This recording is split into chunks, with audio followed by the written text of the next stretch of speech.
Hello, listeners. Welcome back to our episode of Quote Unquote with KK. Today's podcast, we talk about the global rule of three. Is India the third superpower?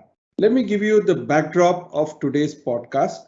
I had read Dr. Jagdish Seth's recent book, The Global Rule of Three, and was impressed with the thought process he had put in simply.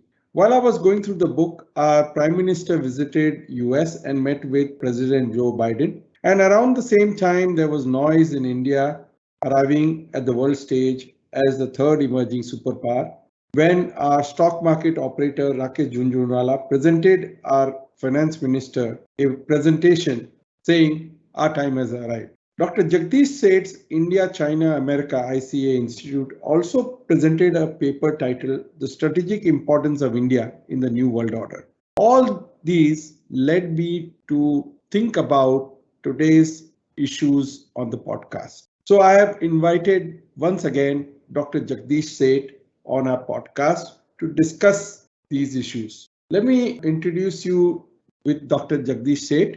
He has not only been the inspiration of this podcast, quote unquote, with KK, and he also presented in our first season a podcast on future of capital and capital market. For those who don't know Dr. Jagdish Seth, I would like to just briefly run his profile.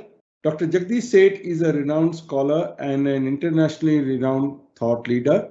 He has published more than 300 research papers and more than 30 books on various disciplines and topics. His insights on global competition, strategic thinking, geopolitics, and emerging markets are considered revolutionary.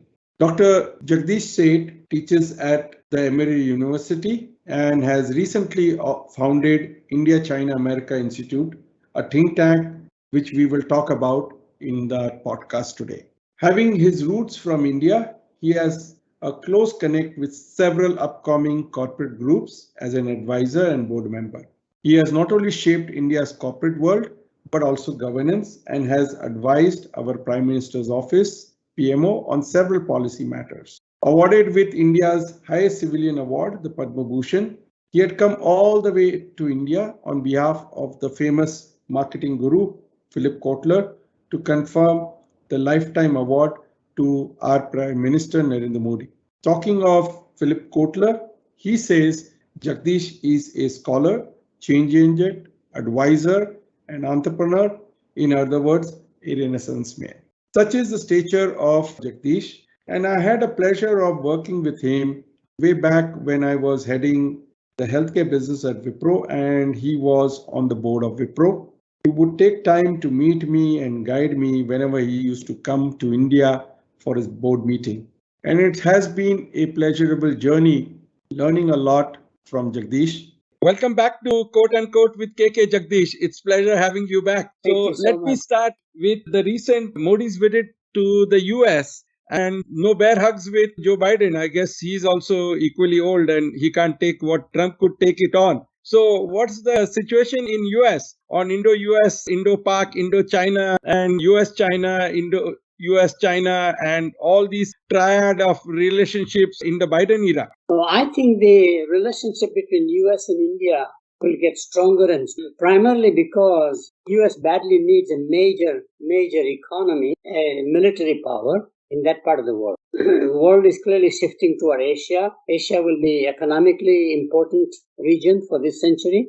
Militarily is very important to have a security in that area, and political alignment is also equally important. So given that, one large nation there which can enable US policy, Asia-centric or Asia-Pacific, I think India is a very critical nation out of nowhere compared to past. And I think all of this is because, unfortunately, there is a very clear new Cold War emerging in China and America. And in the process, you need somebody else as your ally, like we created NATO, for example, in Europe after the World War II to counterbalance communism or the rise of communism. I think something similar is happening now in the Asia theater or Pacific Asia theater. So, Jagdish, where do you think now India stands? You have written about it in a white paper as well. There has been a presentation by our market bull run Rakesh Jhunjhunwala to the PMO and the finance minister as well very recently. Apna time aa gaya hai. our time has come. That is for India. How do you think India is positioned? And can you walk us through your thoughts and ideas on the paper that you have presented on India in the triad? Yeah, I think India has very good ingredients in search of a recipe. India historically has been positioned as an isolated domestic economy. It has to quickly become an integrated global economy to participate. And second dimension, most critical, is from a low-tech country, it has to become a very high-tech country very, very fast, as urgently as possible, which we are able to do 5G networks, connectivity, etc., etc. That's the fundamental shift of India's future versus the past. It has several very good ingredients to make the journey. The biggest ingredient is that it has a very large middle class driven consumer economy. If you take the purchasing power parity measure, for example, India ranks number 3 with about $11 trillion GDP. Of course, in rupee currency conversion, it becomes different. That's very interesting to watch. It is one of the largest markets in the world. If it is not the largest, the second largest market next to China, definitely surpassing. So if you are a company who would like to be a global player, you have no choice but to be in China or in India or in America, or two of the three. As people are beginning to hesitate continuing their journey in China, which they should, my view, India becomes strategic in the process pretty much as just a consumer market alone. And the reason why consumer markets are growing is because most consumption in India is unbranded products so far, about 60% or so. They're all becoming more and more branded products, even for daily necessities like lentils, wheat, rice, atta, everything. And also, India is shifting from unorganized sector to an organized sector. I think that's very clearly more and more is happening. So I think that gives an enormous, India is a very attractive market to do business. Second area is that India is a very large market. In fact, India may be the largest buyer of weapons, surpassing even Saudi Arabia outside of the NATO alliance, captive market. The third thing is that the current administration has been able to understand, especially the Ministry of External Affairs, along with the PMO office, to understand that they are very welcoming the world come to India, but more importantly have diplomatic, political relations, especially with G7, maybe up to G20 nations. All of this says that India becomes now more a peripheral to a core of the world of today. I think that's really one fact. The other area is India badly needs huge infrastructure. While in America we have a deferred infrastructure, India needs an infrastructure brand new. For example, I've suggested that how quickly can we create at least 20 airports very quickly to second-tier cities. We should not rely on this hub and spoke model only, where Bombay, Delhi, Bangalore become the hub, but we need to also go into smaller towns because that's where manufacturing takes place. So you can have a shipment taken directly, in fact, from there to anywhere in the world. And with the COVID phenomenon, shipping is in a trouble right now. I think it's very easy to have airlifting of the mechanism. Air cargo is growing, especially for those products which are less weight and a lot of value. So as we go more and more to a technology product, that seems to be well. Only a few products are going to be not as viable by air freight. But in addition to the airports, India badly needs about 15 to 20 additional seaports. It has a great coastline, but we have not invested historically in building many seaports or make them modern, contemporary. So they're highly technology enabled smart ports, essentially would be the idea, is my view. So we should not just have to rely on Kandala, for example, or Mundra, or ports like that, or Visakhapatnam on one side, or Kochi. We have lots of potential of growing. So once we build a network of seaports, then the Indian domestic market I can serve by seaport. So the pressure on the truck or the lorry gets less, for example, or it's very possible to imagine that. So infrastructure clearly just for markets alone. You need also infrastructure to be built for the military. We have many border places where access to that border area where something can happen, a provocation or something, you have to deploy very quickly, for which you have to build modern capabilities. So infrastructure is very important. I also believe that India is as a second major resource that we need to really appreciate and understand. I think India is destined to become the service capital of the world, as China became the manufacturing capital of the world. There is nothing wrong. Services capital is so large, potential going beyond IT service. accounting services, legal service, any professional certified service in fashion. And you can see more and more multinationals of the world not outsourcing but insourcing in India. In other words, we see a day, not too far in the future, maybe 5 to 6 years from now, all large cities becoming one of the largest employers in India, because bringing workers from India to America is getting more politically difficult with the whole immigration issues going on. Any place in the world, by the way, not just limited to America, or taking work to India is not as feasible because of security issues, etc. So you can work done there. Ernst& Young, for example, has 50,000 employees in Hyderabad alone. Accenture will be probably the largest IT company employment-wise in India, not even TCS or Wipro or Infosys. So the scale is enormous because we have the talent. The world would like to definitely mechanism to diversify from China. That goes for many industries, pharmaceuticals, garments, for example. Surprisingly, we are a dominant player in diamonds. No country can come close to India in terms of the amount of diamond we produce. For the world's 60% or so diamonds are all made in India. That can be an industry. Just goes on. There are many, many industries like that. But the focus has to be more on services sector, including education. So, Jagdish, one clear strength that India has demonstrated is its ability to come out of the pandemic, create its own vaccine, create its own IP, and deliver it to a billion citizens, billion doses, and ensure that there is no other wave. While China is still suffering from another wave, India is likely not to suffer that. And this has obviously given confidence to a lot of countries in the world and look up to India per se as an emerging superpower as part of the triad. Our major concern is China, the way they have dominated through the infrastructure, creating the Belt and Road Initiative and trying to acquire a lot of other strategic assets overseas to ensure that they maintain to be the world's largest factory and the supplier of goods per se. COVID has taught the world a lesson, and that's why they look up to India. Don't you think that India also has a capability to be a manufacturing hub just like China? I think it's capable, clearly. In order to do that, India needs to have an internal supply chain. Market is ready, the question. And it may be even possible that if we allow foreign investors to come to India, not only for its domestic market, India's domestic market, which is pretty large, but also manufacturing is centered in a way where it becomes a huge export potential. So its capacity is built not only just for Indian consumption, but also world consumption. I think that's very important to create. India can be very good in, it was a good country, way back when under the British rule even, lots of manufacturing was invested in India.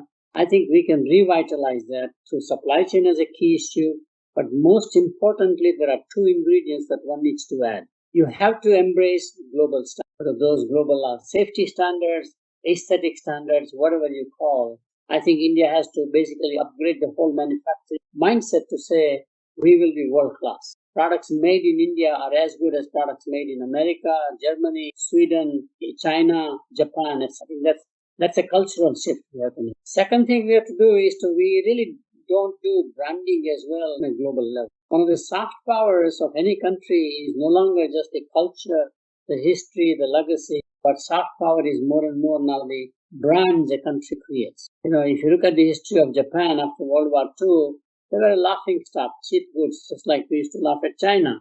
Japanese invested, obviously, quite a lot into the branding area, especially for exports, and the world changed. Today, they became the most admired nation for brands like Sony at one time. Then, of course, Toyota in the automobile, Mitsubishi in industrial products. I can give you names after names. The world began to wake up and Japan can make good quality products. They have good brand names. So did South Korea. Same thing. So did Taiwan. So did Hong Kong when it was an independent territory. I think it's all capable. We can do it. We have the capacity, but it's a question of thinking differently. So can we invest into global standards and embrace them rather than saying our own standards are fine? And can we create a brand that world admires, India admires? So those are the two ingredients. So Kapil, I did want to mention that one more ingredient that we need to really leverage is Indian diaspora. One of the reasons we have such a good quality image about India is that people sell abroad.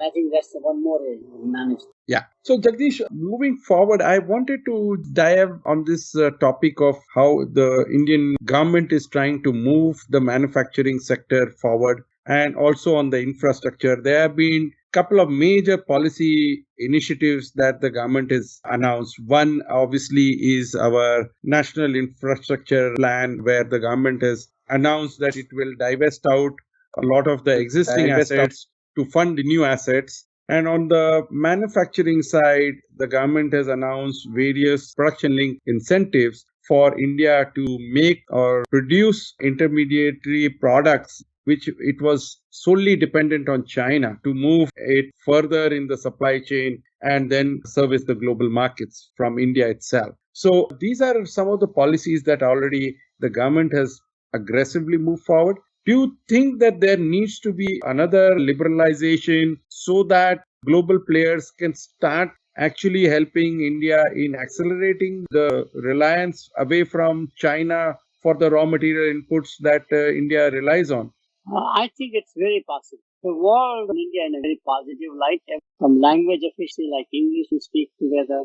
We are able to communicate. Diaspora that I mentioned, for example, which has a soft power of its own. So overall, it's very possible for us to create a policy of inviting intermediary level people to come invest in India and raise the standards on the one hand. To me, liberalization is very good at one, but now every industry, even if you're a domestic player in India, has to compete globally. Global players will come. Protectionism doesn't work. Because we tried protectionism on the license Raj and we created a whole gray market. You could buy Sony television from Dubai or from Singapore, bring it over here, in the black market essentially. So we already had in the black market informal economy every time you try to regulate the market. So I do believe that more you open up, the more it stains everybody. And we are very capable. I'm very proud of our Indian manufacturers who do a fantastic job if they are challenged, if they have a competition. I mean, we make world-class automotive components as good as anybody. Correct. We make snack products, anybody. Patanjali is a great brand out of nowhere. So we know how to take unorganized sector, unbranded product, make it into a branded product. So I'm very optimistic both in the industrial sector, but definitely in the consumer side. So I think it's very doable. It's a question of having the Indian ethos, average public believing that just because a foreign company comes to India, we are basically not competitive or we are not doing a good job. My view is that India as a culture, historically, thousands of years of history, anybody who came from India, they became Indianized. Isn't that interesting? Correct. No matter we made them Indian because they loved what. And I think my view is that whoever comes next gets Indianized, and they can learn quite a lot from the Indian market to go global. There's a reverse innovation phenomenon. So I worry quite like the owners of the company.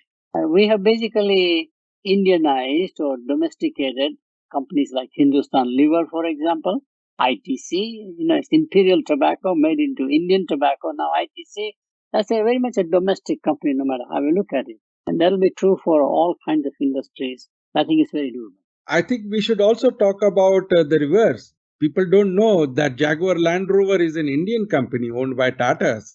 And in fact, post acquisition of that, the Tata cars over here, their quality, their design and look has tremendously, improved, gaining in from the experience from the JLR acquisition. So I think acquisitions also have actually a way for India to establish credibility and capability as well in manufacturing sector. I totally agree with you because in typical acquisition, especially from an advanced country, let's take the garment industry and you are Raymond, which is a good corporate. Great actually. Well, if Raymond's buy a designer or a Spanish designer, a design company, it brings a new idea. It gives a new perspective on how to create products. They can similarly do some manufacturing of, some of the components that goes in making garment, not just the design, but certain colors and the dyes, etc. I think it's very possible. So to me, acquisition has three positives, maybe four. First one is that R&D becomes very valuable. One of the things historically we did not do was that we basically went from a trading to manufacturing. So we brought a trading mentality. If you look at the early places, they were all trading houses. And so that's one very key factor that I think we have to figure out. We have to become a manufacturing culture, not a trading culture. The second main thing is that so you get R&D. We did not invest enough. Our corporations have not invested in R&D as much as they should. I think that's a very important message. And the government can. The second thing is that many of the foreign countries really bring in talent, the global talent. So besides our manufacturing process, we know how to do well. We can learn quite a lot through acquisition, especially the whole supply chain, logistics, warehousing, etc. They can upgrade quite a lot. And sometimes they have brand names that are already worldwide. Jaguar, Land Rover that you mentioned. But that is true for Novelis, which is owned by, I think, Hindi, Birla Group primarily, Hindalco. And that Novelis is a world-class company, highly respected in sheet aluminum, for example, in the US. So I think we have many possibilities like that. Or you may say ArcelorMittal as well. ArcelorMittal, exactly. I mean, we have to just think about those and make it very conscious and actually even encourage to publicize that I think it's very possible for us to become a good manufacturing center in the process. But maybe not across all things, but wherever it's a natural resource, it is an agricultural resource, for example, and one can create enormous value add on those.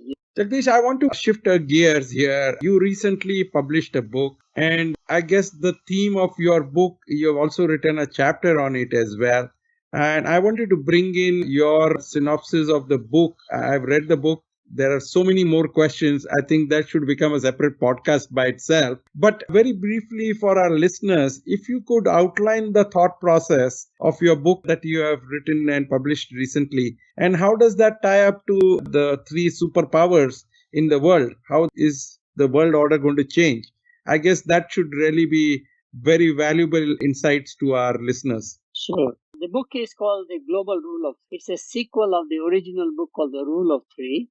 And the Rule of Three came through my advising consulting work, where I realized that all industries are basically looking like a shopping mall. In fact, the idea came in a typical shopping mall that I was doing work on a retail company. I found suddenly that in every shopping, you have full line departments or anchor stores, as we call them. Would be Sears, Macy's, J.C. Penney, for example, Montgomery Ward at that time.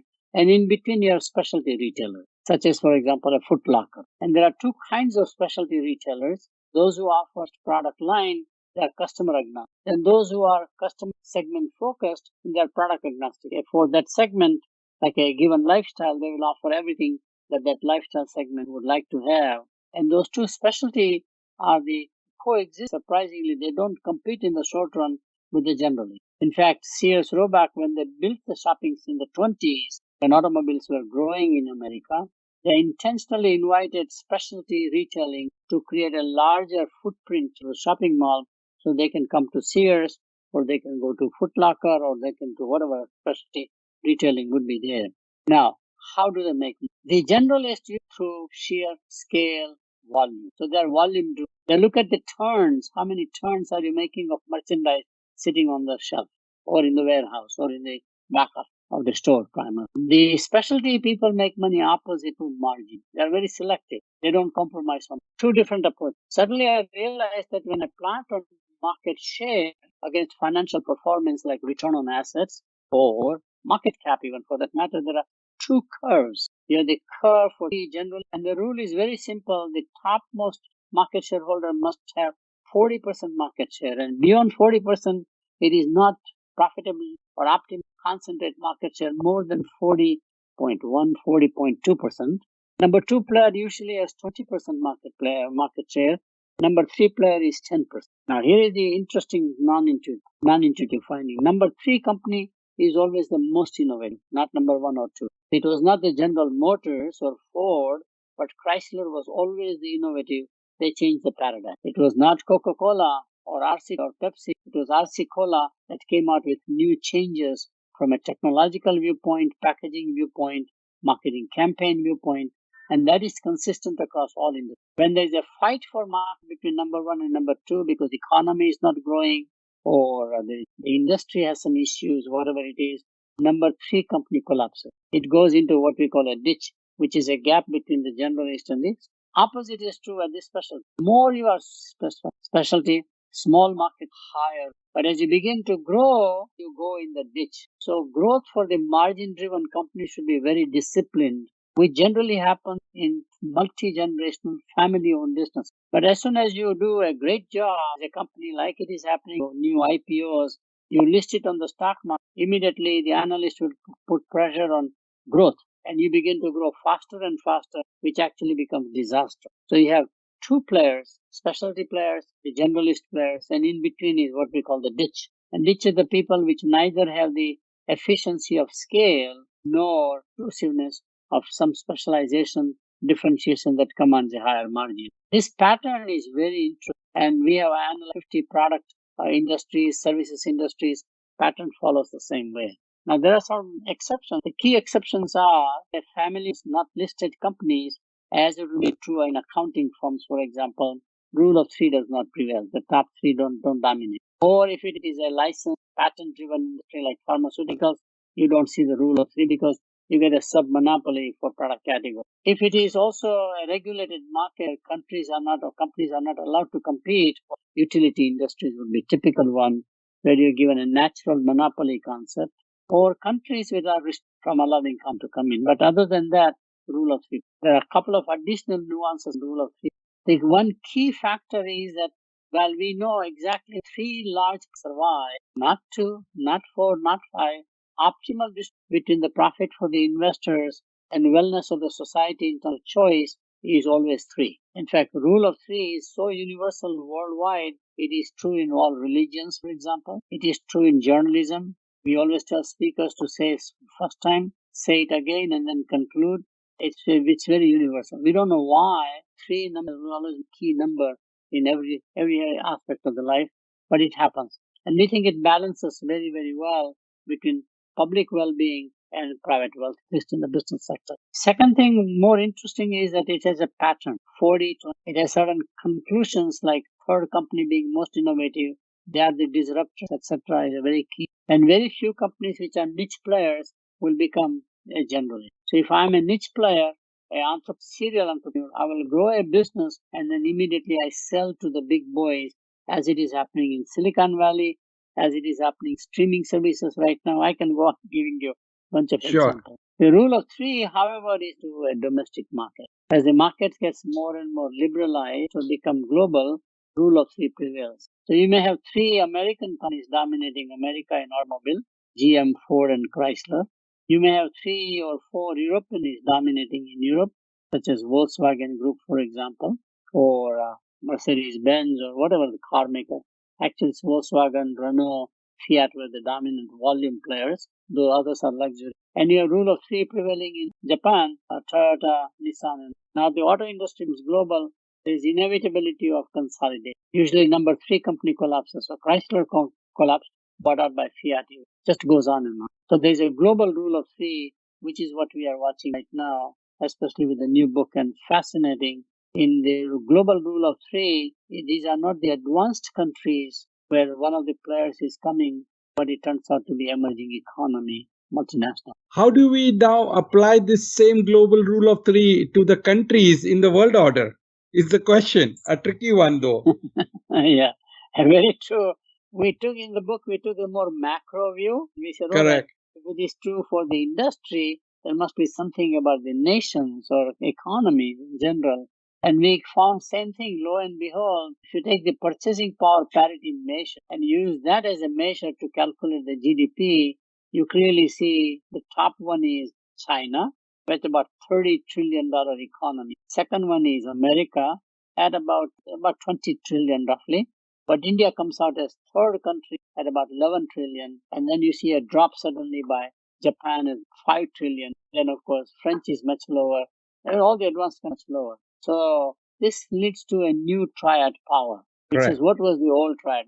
As of 1987, the old triad power, 12 European countries, Western Europe, not the EU yet, America, basically Canada, so 14, and Japan is a late entrant after World War II. 75% of all the GDP value add was created in manufacturing in those days in this 15 economy. 45% of the world trade was in this economy. They bought and sold products from each other. Why 45 and not higher? They still had to depend on their former colonies to get their industrial raw materials, for example, agricultural raw materials, and sometimes human capital also, the labor in many ways. So because of that, the import was not as great. This has now shifted. The new triad power, China, India, America. Now in the old triad power, Western Europe, which is German primarily, and America, after World War II, because America defeated the Japanese and the Germans in World War II, they could impose a common values. They organized IMF, World Bank, and even United Nations to make sure that a war of the scale, destruction of World War II should never happen. So they had a harmonious, same thinking on economic policy, political policies of the world, military presence, etc. And it worked very, very well. But now we have a new world order. All of those alliances are in disarray. Very interestingly, European Union has its own agenda, what they want to do. Asia Pacific has its own agenda. And in the process, there's a new triad power there, which is India, China. I have a policy, by the way. Right. But originally we wanted to call China, India, America, but then we found the acronym is CIA, which is a brand you don't want to acquire. And so I did not want America in the front, so we basically put together as India, China, America. Now, the main mission of the institute is different than what's happening. My belief is that a major war, it will not happen in Europe anymore because European Union is basically, Americanization of Europe. Suddenly, you cannot go to war with it. So it was an antidote to war. There is nothing like that I can see in Latin America, surprisingly in the Middle East or the West Asia as we call it. But the potential of a major war now is all in. There are several hotspots. Correct. Taiwan being, Pakistan, India being, China, India being third one. North Korea, I can go on this. Any one of these can get out of hand like a wildfire. So the only anti-nuclear weapon, surprisingly not, the antidote is to make each of these three economies interdependent on each other by totally liberalizing trade and investment, free flow. Because if I have millions of Chinese living in America and I have millions of Americans living in China, I can't afford to go to war with you. Okay? I have a prisoners totally in my control now. Same thing will be true. You can't afford to go to war because it topples the government. Whether you are a democracy or not makes no difference because war has a consequence of what happens to your citizens in a foreign country. So that's our argument, should be actually opening up more with each other, but it is not likely to happen. Yeah, Looks like exactly. The pandemic yeah, has actually reversed that. India and China went at because of the border skirmishes, actually restricted each other's trade flows and other bilateral ties. And then on the other hand, during the Trump regime, we had a very big pushback on China from Trump regime as well. So although the three are there at the top, ideologically and politically, they're totally diverse. exactly. And how do you see this whole political ideology changing in the future? Is my next question. If we don't change this, I don't think the new world order can get created in a peace and harmonious manner. No, I totally agree with you. Each of the three big powers, the new triad power, has a different legacy and history. America always has believed from the day it was founded almost on what I would call cowboy capitalism. Capitalism is the for not democracy. This was capitalism, free market, based on Adam Smith's principle, David Ricardo principles. We believe in that thing. It is in the DNA of American choices. Let market failure take place, markets compete, more excellence will come about, more complete cowboy capitalism, as I call it. Till market fails, government is intervening for shaping the future of the industry or the market. China has a communism, but everything is owned by the state. There is no private capital. Till recently, it is changing. So legacies are different. Ours is a mixed feeling. We believe in capitalism, but with a caution. To us, capitalism is a great power, like a wild river. If you allow it to flow free, like a Nile river, it can be destructive also, not only to you, but the entrepreneur. So how do you bank it through policy? Capital is there, but guide it through properly. It serves the society, not just your shareholder values. So we have a mixed feeling. I think this legacy and the way we are trained in our colleges or even in family creates a way of saying we are not on the same page as we mentally. So we don't trust each other in many ways. Each has a different ideology. Fortunately, more and more ideology is not what I would call technology. Correct. It's not even economic pragmatism. It's all technology race if you look at it. And all three countries massive change, new inventions, discoveries, whatever you do in the technology world, especially as we go toward more and more digital world, digital technology, space technology, etc. And that would be the common battleground. So if I were to look at the PEST C, that is political, economic, sociological, technological, and consumer, which we have touched upon very briefly across, I guess the major breakthrough in the who will lead the next world order would be on technology. The war would be on technology, I guess, not on a physical war. Absolutely, absolutely. Jagdish, I want to talk a little bit about the ideologies and some of the risks of each of the styles of the three triad powers. You see, open market and the cowboy capitalism created the Lehman crisis and the world suffered. We are just on the precipice of another Lehman crisis in China due to the Evergrande and other collapses that could potentially, again derail the world order and affect the world. And similarly, we have had scams, major scams, because of poor regulation. Although we believe that all our regulations are good, but there have been massive scams in our system. So, how do you think we could de-risk this whole thing in these three ideologies to coexist in a harmonious way, as well as grow out and build a harmonious relationship with the world order? I think it's going to be more difficult and challenging because you have to bring everybody to a common mindset about what needs to be done. There are two or three common concerns emerging worldwide, and you can therefore unite on those despite your differences. COVID is clearly one of them. COVID pandemic said, let's wake up. There's a common phenomenon. All three of us, your whole world is in jeopardy. Correct. And how begin to share leverage so you allow them to create their own vaccine sample, to make sure vaccines are given license free, and free licenses to produce to emerging economies or Africa or wherever, the WHO basically guides through process. So you have some sort of a major pandemic unified. Longer term, it is really climate change, environment. Everybody agrees that it is a dangerous thing that we are moving toward. We don't see the impact like a COVID impact, which is instant, immediate, and a large scale. But there is an ongoing concern that we are moving toward a disastrous course on climate change. And because of that, there may be unification, commonality, message among these nations by and large.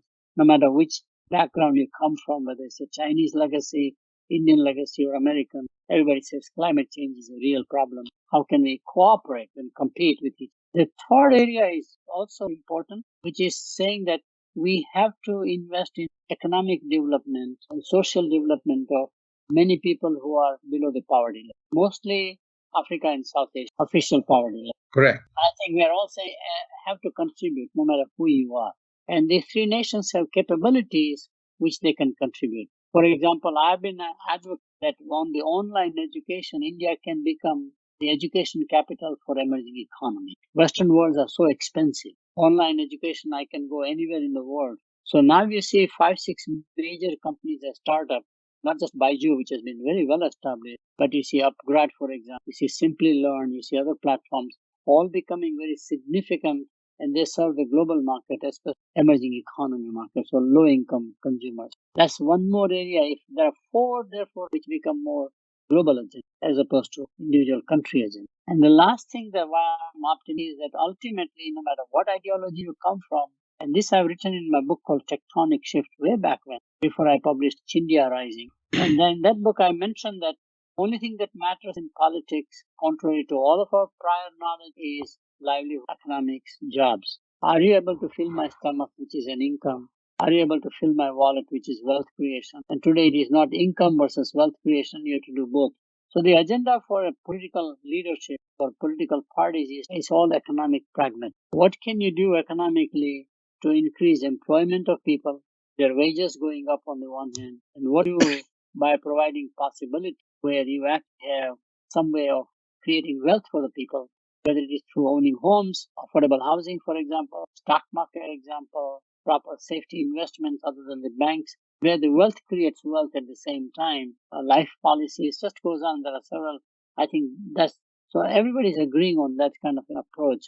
To me, I'm a little more optimistic that the world will be actually not as confrontational as we thought. Definitely on the first three issues. That's a great summary of what could be the way to de-risk.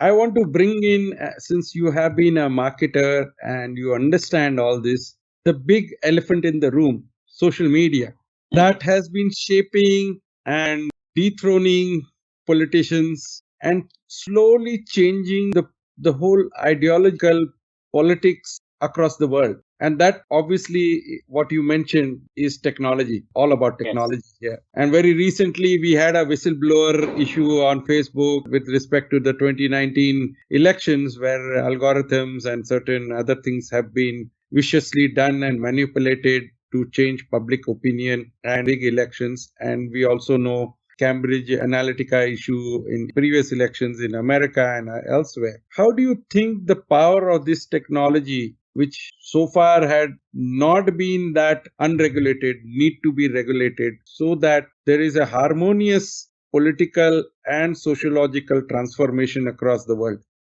It's going to be challenging mainly because, unlike other media, press as a media, television as a media, radio as a media, they're all given license to operate with a strong internal journalism control, editorial policy. We allowed it to be a free, unregulated phenomenon. Social media rode on that platform. And therefore, we did not put checks and balance. We basically trusted the economy, we trusted the consumers, we trusted the suppliers, companies to do the job properly and let it sort out. I think now we have all realized there is a market failure. The negative consequences of free for all social media can become pretty harmful to the society at large, not just to one individual or a political party. Very massive, almost. Basically, they are extra jurisdiction. In other Correct. words, they're borderless. So today, largest nation no longer China or India. Largest nation is what I call a Facebook nation. 2 billion inhabitants, citizens of Facebook. They do not recognize any boundary of any. There's no some such thing in their mind that this is India, this is China, this is America, this is France. They transcend all that. There's something that bonds them together. Very interesting phenomenon. The question is it therefore creating disruption in the current way we have jurisdictional authorities given to people, and how do we counterbalance? So my view is very simple. Internet has to be regulated whether we like it. Self-regulation has proven not to be Facebook. An example, but it's just one example. There are many Or more. Twitter also in India, they didn't want to Exactly. follow Right. Indian laws and regulation. Exactly. So you have to have, the only way you will get a common regulation is not by one country or European Union, which is ahead by simply saying, you do have to have the rights of the people primarily about whether they would like to be on your social media or not, and they came out with their own identification technique. I think it'll be basically ultimately becoming a United Nations. Ultimately, there will be an agency just like we did for health, WHO. We created an agency called UNIDO for industrial development. As a global phenomenon, social media are becoming global phenomenon. How can we use them for a positive force for the society? Because it can be a positive force as opposed to having side effects or negative. In fact, I'm writing a book exactly on that one. Oh, Side okay. effects, 7 side effects at age. And it is scary. It is scary. The biggest scare to me is not as much social media influencing political process, which they have done clearly, but people beginning to believe that virtual world is better than the real world. Mm-hmm. Virtual world has no flaws, no tick marks or something. It's a perfect. And people are now living more in virtual world for their happiness. It's not even escapism in many ways. And this appeals to lots of educated people, uneducated people. So you have the communities like Second Life. You have communities like Farm. So the announcement by Facebook changing the name, they believe more and more people will be living in metaverse, they call it, Correct. the virtual world.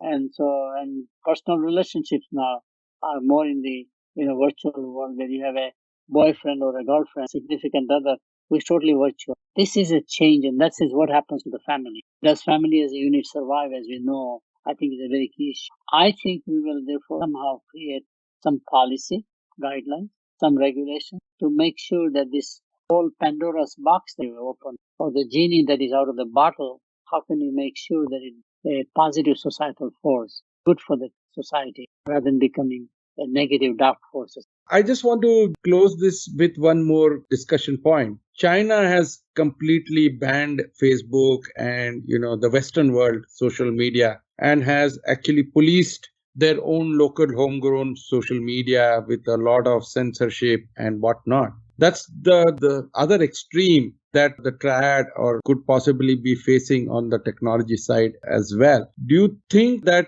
just like the IMF, as you mentioned, that we need to probably now create a new world order organizations that will have to look at cyber terrorism, that would have to look at regulating social media, that will have to look at even the whole ecological impact of all these servers and the cooling and the technology.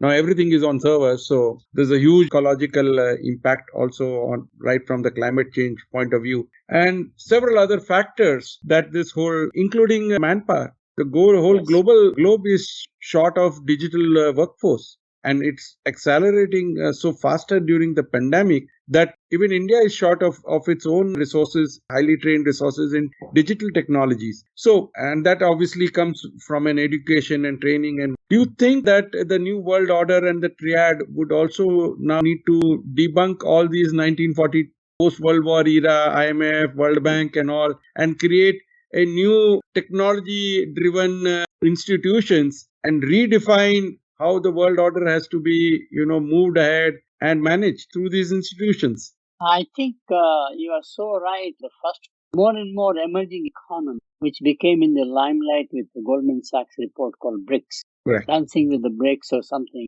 People woke up that emerging economy future growth engine for economics of the world. I think during that time, people began to look at whether IMF organized certain Western country viewpoint is the right organization. So would be the World Bank there began to look with skepticism. And as you know, alternatives were created by the five or the BRIC countries, with South Africa added, BRICS. So they created, of course, the Asia Infrastructure Bank, which became the Belt and Road Initiative. They Right. created I think, new development bank. One of the Indian bankers became the chairman first, rotating every Kamath. 5 years, I think. Yeah. Kamath, exactly right, Mr. Kamath. And so, they tried to do that thing, but it has not worked into the shift. So I think what is happening more and more is therefore the creation of from G7 to G20 to include significant emerging economy as a part of the dialogue. The dialogue will take place not just 7 nations. Russia, they kicked out Russia eventually, but brought to Saudi Arabia, India, Brazil, the BRIC nations in many ways expand the whole entourage. I think that would be another common place for dialogue. But I do agree that the traditional institutions have an identity crisis. Yeah, They're I in a mean, midlife the crisis. pandemic actually, America walked out of WHO and then rejoined under the Biden era. I guess the World Bank should be now the World Crypto Bank. I guess the currencies will also, at some point in time, fade away into a crypto or a digital currency across the world. And the fear is that we need to even start redefining institutions in the new world order as India and all these three triad kind of escalate and develop technological prowess. So if the war is on technology and the ranking of the world order is going to be based on technological prowess, I guess it's time that we redefine institutions as well. Clearly, I mean, you are so right. There's a whole new governance in the digital age. All of our governance mechanisms have come at the institutional level from our industry. In the way we teach, what we teach in the universities, for example. I have a whole scenario that I've drawn in education that before industrialization, where did we learn? Where we learned three sources, three C's of learning, as I call it.